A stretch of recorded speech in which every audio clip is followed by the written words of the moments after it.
and gentlemen, boys and girls, and everyone in between, it's time for the PC Tech Radio Show with your host today, Random Man. Are you ready? Ladies and gentlemen. Aye, aye, Captain! I can't hear you! Aye, aye, Captain! Random Man.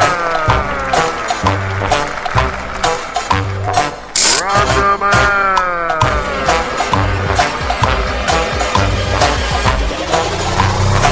Girls and everyone in between.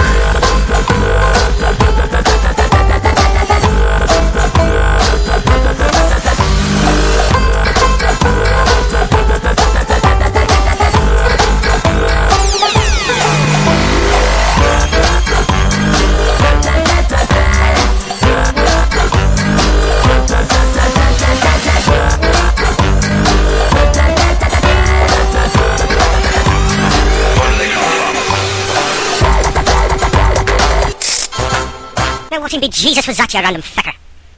Hey, boys and girls. Random F back here again for you.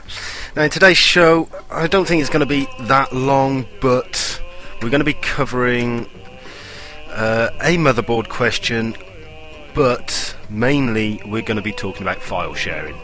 Some of the do's, the don'ts, and possibly some of the better ways of doing it, providing you're sticking to the legal side of things. Now, if you want to get in touch, you want to ask me any questions, contact us at PCTechRadio, or my personal address is randomf-ptr@hotmail.co.uk. Send them in. I can't answer them unless you send them in. So let's get on to the motherboard question that I've been asked to cover. Now, the question was, what is the best motherboard for gaming and the best motherboard for office? Now, to be fair, that is such a big question to try and answer. I'm not even going to attempt it, because depending on what you want to do with it depends on how much you need to spend. Best thing to do, if you go onto Tom's Hardware, very good website. They do a lot of reviews.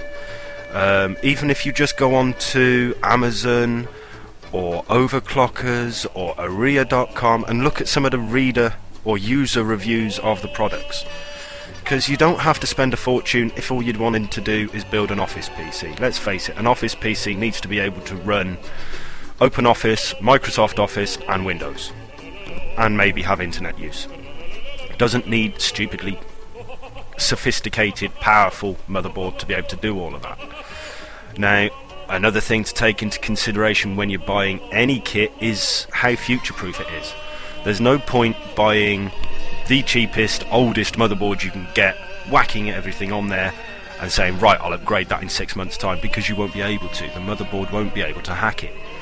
So if you're looking then at upgrading in the future, you need a decent motherboard that is compatible with the chipsets that you're looking to upgrade to in the future. But as far as telling you which ones are best, I can't do it, because everybody's got their own personal favourites and it's a buyer's market. Now, yes, I highly recommend ASRock motherboards. I highly recommend Asus motherboards. Yes, they're the same family, same production team, but still highly reliable boards. Now, I'm not knocking anything that ATI and AMD are throwing together now, and I'm not knocking anything that Intel are throwing together, because, as I say, it really does depend on what you want to use your motherboard for. So I'm not going to tell you an answer, because there isn't one. It's not a question you can answer, because I could say, like I already have done, ASRock, Asus, and I could name specific motherboards, but it may not be what you want or what you want to spend.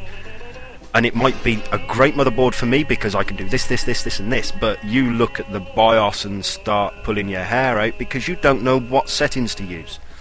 Sometimes you're better off getting a bog standard bundle. Most websites, especially hardware suppliers, do offer bundle packages. That way you know damn well that The motherboard is going to cope with the processor and the memory that's already on it because it's been built and shipped and sold to you as a package. And let's face it, a lot of these packages or bundles aren't using the bog standard basic motherboards. They're a pretty good bit of kit. I'm not saying all of them are, but on a whole, these boys know that this works well with this, and this, which is why they're telling you to buy it as a bundle. You get a little bit of discount on it as well. So I'm sorry, my friend, I can't be more specific, but it is really a case of doing a little bit of groundwork on the internet. I'm not saying to drag your ass around shops, because let's face it, most people that work in computer shops don't know toffee. That sounds bad, but unless you walk into one man and his shop, they're not gonna know what they're talking about. Reader reviews are great because then people are actually putting it through their paces, and you get Joe Blogg's perspective of what the motherboard can and can't do, rather than the manufacturers going, well, yeah, of course it can do all of this because we want you to buy it. So, read the reviews, read the comments, look at the star rating. Obviously, if it's it looks too good to be true, read some of the reviews, because it might only get a 1 star out of 5. So, as I say, we'll have to leave that one because it's not one of those that you can answer with a clear, decisive answer. Which motherboards are best for this, that? It's such a big market. I can't tell you. Yes, I do recommend, as an entry-level system, the 775 motherboards. They all work very well. One word of caution though, do not trust the factory standard heat sinks for the processors. They're not enough. The 775 chips run hot, so you need to get yourself a better heat sink for your processor than the ones that are provided. I do recommend that with any processor, to be honest, because yes, the manufacturers give you something that will do the job, but maybe not cooling it in the enclosure that you've got it in enough. So always allocate an extra 20 to 30 quid tops for a new heatsink and fan for any processor upgrade that you're thinking of. Because the last thing you need is to drop it all in and 2 weeks, or say 2 weeks, sometimes it could even be 2 hours, 2 minutes, it starts overheating and slowing down because the CPU is just getting far too hot. Right, so I'm going to pick up with the tunes where I left off last show. So I really do hope that you're listening to this in headphones, if not a ruddy good surround sound system, because this track by The Orb is one of my all-time favourite tracks ever. Just relax, sit back and enjoy Little Fluffy Clouds by The Orb. That done I'll bring back some memories. Anyway, back to the main subject today. Well, today for this little segment, file sharing. Now, David's told me that a lot of you have written in with questions asking about torrents and file sharing. It's a big how should we put it? It's a big grey area, because there's a lot of people out there that file share for the right reasons. Unfortunately, there's so many more out there that do it for all the wrong reasons. Now, I'm pretty sure most of you will have heard of sites like LimeWire and BearShare. Right, forget about them, please. If you really are that stupid to be using it now, stop. Don't finish the files that you've got in there, just stop. Most of the files that you get through those sites are full of viruses, and it's not what it says on the seal or tin. It's not a RON seal product. Most of the time, okay, you think you're getting what you've typed in and searched for. Nah. Just make sure you vet it before you show it to the kids, I'll put it that way. They're a big no-no. I don't recommend them, and I never will recommend them. And I'm sorry if anybody from the two places are listening. I'm not. Alright. The next one you've got are torrents. Now, torrents are different to peer-to-peer sites like BearShare and LimeWire because you don't actually get the whole of one file from one person. It's less trackable, but still trackable. So, as safe as you think you are using torrents, you're not immune. Because what you've got to think is, now with any of these file sharing sites, right, doesn't matter whether you are doing it legitimately, sharing, I don't know, school work or coursework material, yeah, like that's legal as well, never mind, but whatever you're sharing on there has to be your own, cannot be an original of anything. You drop an album to share, you're breaking the law. If you decide that you're going to take that album, you are breaking the law. Okay, you clean up your tracks on your computer. Now, just because BT refused to give out certain details doesn't mean that they won't give out certain details, because your internet provider, any internet provider you have, can and does keep records of every click on the internet that you do. Right? They don't pry, it's just they have to know. Because if there's problems with their systems, they can detect it, they can go back. There's certain things that are monitored, like your IP address. How much information has been downloaded to that IP address? Now, okay, you think, well, yeah, I'll change my IP. Fine. You cannot change your MAC code. If you are paying from a service from Virgin, Sky, BT, TalkTalk, I don't know, any internet provider, UK, worldwide, they know exactly how much information has been downloaded to your account. So, okay, you might be thinking, right, well, I'm getting away with murder because I'm using my mate's hacked hub and his IP address. Ha ha ha. Yeah, you can't like that mate too much, because if he goes down, he's going to be damn sure that he's going to take you with him. Now, torrent sites, simple. Go onto Google, any web search engine, type in torrents. Not only will you get lists of where you can search for torrents, but you'll also be able to find lists and programs to be able to download the torrents with. Now, if you're using Firefox, guess what? There's one already built in. You haven't got to worry about it. You've just got to know how to set it up. You need to know how to set your modem, your router up, if you're using a router, to open up the ports to allow access. Now, yes, nice, you open up your ports, data comes flying down, you tend to find your internet speeds go up. Unfortunately, with those ports open, hackers have got a door to get straight in. If you're not running a very good antivirus program, then by opening those ports, you're opening the doors to anybody accessing your system, should you get an infection. So, I don't know, I can't condone it. There's no way that I can physically say file sharing is a good thing, especially because of all the pirates out there. Now, don't get me wrong, if you're paying for a service, you're paying for it. It's like David was on about that film site that he uses. I can't remember, sorry Dave, but he pays a monthly subscription. Now, okay, you think one person paying that monthly subscription doesn't pay for all the films that they will watch that month. But it's not one person.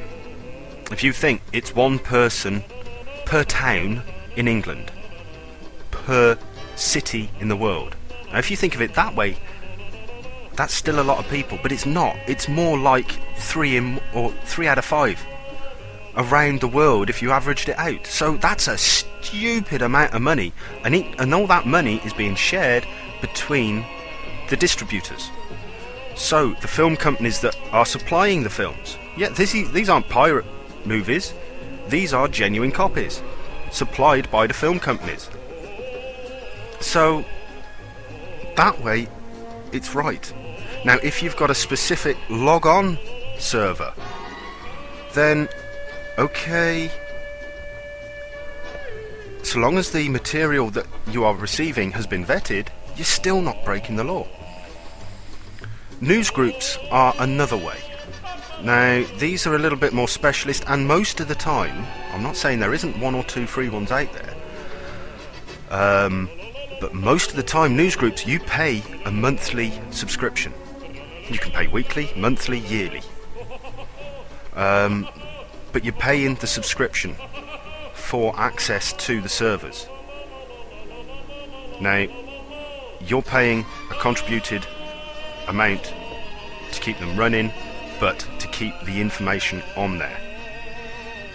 Now yes, if they get, so let's think Pirate Bay. Now if you haven't heard of Pirate Bay, then obviously you don't follow the PC world that much, but that was a torrent site that was out of jurisdiction. It was being run from, in the end, a small island, completely self-sufficient, self-governed, with its own laws and so on and so forth. So because that is where they were situated, technically they were beyond persecution until they went home. It's now it's a long story, you can look it up. There are loopholes, but it doesn't mean that you're immune to persecution.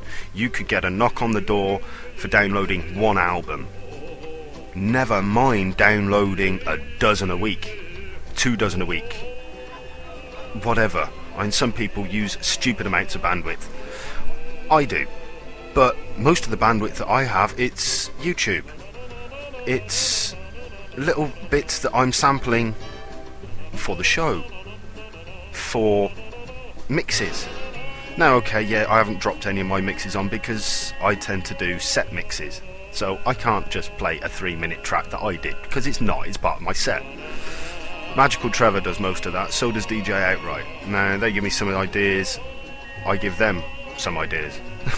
For some reason they like using samples, and they want me to record a shed load for them. Alright then boys, let's get on the mic. It's MC Haystack in the house. But nah, never mind, we'll forget that idea, shall we? So okay, I've just ranted. File sharing, if you want to do it, just Google it. I'm not telling you how to do it because I can't endorse it, I cannot condone it. But there's the internet. It is full of information. Now, it will take you through what programs you need, which is one. Or you're using Firefox, it's pre-built for torrents. News groups are a bit different. You need to have access to certain details. You may not find them on the web. You might. Have fun looking, trying. But that's half the fun. Why get me to tell you how to do everything when you can try working things out for yourself? The internet is a good place. Now obviously, yeah, I wouldn't be here answering questions if everybody used the internet properly. But then you can read into the wrong bits. There's a big areas of do's and do's nots. Haha, do's nots, do you like that? Now, I've also had another request to talk about my experiences with XP Black. So what I'm going to do is drop a track in now, and again another one that I hope you all enjoy, because this is one of my all-time favourites. It's a little bit of Underworld for you. Born Slippy. What a tune from a great film, Trainspotting. If you haven't seen it, I recommend it. I don't care. Well, you got to be over 18, but if you haven't seen it yet, you've got to see that film. Quality old school film. Twin Town's another good one as well. Ha ha ha ha. Welsh equivalent, almost, but just as good. Right, back to the subject. Black XP. Now, XP, as far as I was concerned, was an awesome operating system. Now, okay, you had Vista. If you don't know my opinions on Vista, I'm not repeating them, apart from the fact that it is one of the worst things that Microsoft has ever released. But as far as XP went, now that's what disappointed me most with Vista. They went from XP, which was a solid, sound operating system, to Vista. Now, if they'd have gone straight from XP to 7, that's what everybody expected, but there was Vista in between. Now, XP as a system worked well. You could tweak it, you could get it running to your system just right. Now, the biggest problem with the Black Editions is, yes, they're built as a universal hacked version of XP. Now, I was asked to comment on one particular version of the Black releases, shall we say, but couldn't find it. I may have used it, I may have not, because I have tried 4 or 5 on test machines just to see what they're doing. And what most of them do is not a lot. Okay, you can have there's ones I've seen with complete everything you could possibly and never use on a Windows operating system could be installed from a list pre-load. So first time it officially boots in properly, you've got everything installed, everything's running, you just carry on with your day-to-day tasks. Now, the biggest problem with them that I found is you update your virus database and you run a scan, it will pick up no end of problems. Now, a good one is AVG. Get the trial until you've sorted yourself something else out. I highly recommend ESET as an antivirus. But another great spyware one is Super Anti-Spyware. All one word. Google it. Download it, install it, run it. It is a nice little bit of kit because it will remove rootkits, it will remove Trojans, it will remove worms. Now, problem is, if it picks up a lot, it's too late. You've already been infected. Files will be corrupt. But if you can, what ESET does is anything that arrives on the computer, as it's in, or even if you download a file from a website, it will pick it up. It will say, by the way, we've deleted this because it was a virus. Now, yes, you can disable it, turn it on and off. But with the Black Editions, I tended to find that to get the system running how I like it, I had to disable this little bit here, that little bit there, clean up after the install, and by the time I'd done all that, things stopped working.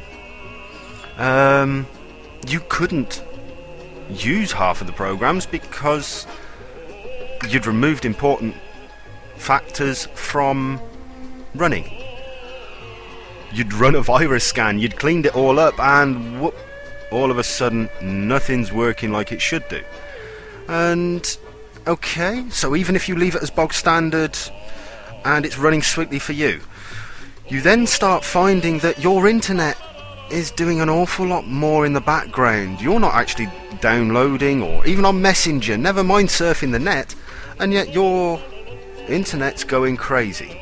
It's because there's so many hidden background services running, mainly to use your computer as a bot. Yeah? Now, people that are rewriting and editing these operating systems know what they're doing. Not all of them do them for the greater good. Some of them do it because, okay, right, we're going to hack the chuff out of this, everybody can use it, but everybody that is using it is doing something for us. Whether that be bombarding Microsoft with shite to try and make their ends mess up, whether it be an access port for them to root through for them to do other things so that they can't be traced as easily. There's lots of reasons. Now, the Black versions, they're a very good idea. I'm not saying that all of them are as bad as I'm making them out to be. Some of them are absolutely stonking. But it's not right, if you know what you're doing, you can make all of the adjustments that everybody else has done on these blacks copies. Now, if you know how you like your system, you can have this bit running extra. You can disable all these bits. You can get hold of a system tools thing, program even. Yeah, that's the one. And it will optimize your computer. That's basically what they're trying to do for you, is optimize your computer. But they're setting it up to be optimized for their computer on time of writing. It doesn't mean that their computer is the same as anybody else's on the planet. One slight configuration difference and it's not going to run as sweetly as it's supposed to. I'm not saying it's not going to run sweetly, but you've got a lot of factors involved. Now, yes, they're a quick fix for whilst you're trying to do this, that and the other and find a technical problem if you need to. But there's a lot of better solutions out there than the black editions. Okay, you get a shed load of extra wallpapers. Whoopee! There's an internet full. Okay, yes, you get so many more different themes. Yay, yippee! Again, there's an internet full. Why do you want somebody else's selection? Surely you want your computer to be your computer, not your property with everybody else's ideas and thinking as to what it should look like. Change your settings, do it all yourself. I'm not saying, oh right, well yeah, I've done this is a black edition. Oh, I've just changed the skin, I could actually release it as a theme. Yeah, I'm not telling you to do that, because let's face it, there's so much shite out there on the internet that we really don't need anymore. Now, I don't know whether that was a good enough rant for you, but let's face it, rants can't be scripted. They've got to be worthy. You can't just write a script and say, right, today I'm going to rant about Bill Gates. No. I could rant all day about Bill Gates, but I'd be wasting my breath. Wouldn't achieve anything, might make a few people laugh, might piss him off. Either way, it's not going to do me any favours. But let's face it, Bill Gates isn't such a bad man. He does do an awful lot of work for charity, mate. Alright, charity. But he doesn't run the business. There's a bunch of suits in an office, or in a dozen different offices that runs a business. At the end of the day, he can sit back, relax, and know damn well he ain't got to worry about the next mortgage repayment, regardless of how many houses he decides to buy at once. So, share the wealth. Drop prices a little bit. You know? You can afford to sell things at a loss because you will sell many more times over. Unfortunately, because of reliability problems, but you'll sell twice as many. That's another story, eh? Because it's one thing that really does impress me is the Xbox. Now, I tell you what, I'll be kind. What I'll do is I'll play another track before I start having my little rant. Now, I love this track. For all the wrong reasons, all the right reasons. I really don't care what you think about it. I love it. This is the Grid, Swamp Thing. Alright! You gotta love the banjos. I have to admit though, I can't really respect blokes playing banjos. It takes girly fingers because it's such a... Put it this way, if anybody's playing a banjo for me, I'd prefer lady fingers. It's as simple as that. Right, Xboxes. Let's... Now, I'm sure most of you that have ever owned an Xbox 360 will have suffered from the red ring of death. At least once. Now, this is quite easily fixable to an extent. Would be an awful lot easier if Microsoft had actually thought about how they were going to cool this thing down. Now, when you think about it, this is running a HD graphics card, right? Now, any HD graphics cards that you're running in your PCs as you're listening to this, or the ones at home, will have a heatsink attached to the GPU with a fan dedicated to cooling it. And now, I'm pretty sure if any of you stuck your head inside a PC, even a single core processor has a heatsink on top with a fan directly cooling it. Never mind a tri-core processor. Now, Microsoft have taken something that should technically be in a standard tower case, taken away the two main components for cooling per processor, the GPU and the CPU, right? And all they're running is two extractor fans, effectively. And what you then find is it overheats, it cooks itself. So what you've got to then think is, we're going to stick it into a smaller box, a quarter of the size that it needs to be, take away the ventilation and just run it on two fans. Okay, it works for a while, but most of you find out it doesn't work completely. Now, the slimline, that makes me laugh even more. So let's take something that overheats in a case, put it in a smaller case, get rid of the extraction fans but place just one bigger fan on top of the now joint GPU and CPU in one unit. Yeah, do the math, boys. If it cooked itself in the bigger case with two fans in the wrong position, now you're trying to run it with one fan in the right position but without the backup of the two other fans in a smaller case. Yeah, anybody that's had a slimline and it's overheated? Yeah, really? You wonder why? But never mind, Microsoft will learn by their mistakes. Not. They never do. They just make more. That's how we learn, that's how any of us learn. But then again, they haven't made a bigger mistake as Sony, have they? Let's face it. Oopsie. But anyway, I'm going to leave that on there. So now, I'm going to close this section of the show. In fact, no, I'm going to close this show now with another guilty pleasure that I hope one or two of you appreciate at least. This is Delight, Groove is in the Heart. See you next time, boys and girls.